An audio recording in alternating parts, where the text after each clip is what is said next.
Halo, tolong kamu jelasin dong pernyataan Presiden Prabowo terkait upah pengupas bawang. Pidato Presiden Prabowo tentang upah pengupas bawang banyak dibicarain dan Hmm. jadi bahan meme Hmm. karena angka yang disebut tuh sekitar 700.000 per kilogram dan Wow. bagi banyak orang itu jauh banget dari realita upah yang mereka tahu di lapangan.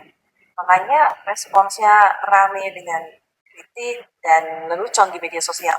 Tapi menurutku yang lebih penting dari sekedar angkanya itu adalah obrolan lanjutan soal prioritas anggaran. Karena begitu topik ini muncul, banyak orang langsung membandingkan dengan kesejahteraan guru, tenaga kesehatan, dan profesi lainnya. Seolah itu nunjukin harapan masyarakat supaya pendidikan dan kesehatan itu lebih diperhatikan.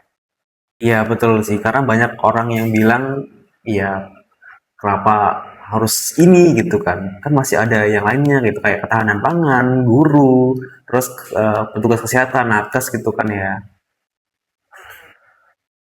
Ya, perasaan nggak sinkron itu yang bikin tensi naik.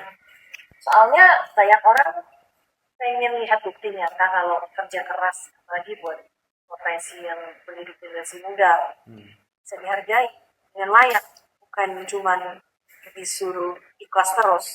Iya.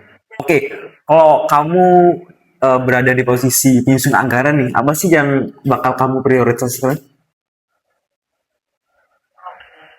Iya nih, kalau aku sih pasti pendidikan ya, terus yang kedua kesehatan, dan Ya, lalu ketiga itu ketahanan pangan. Kalau ya, kamu tuh apa?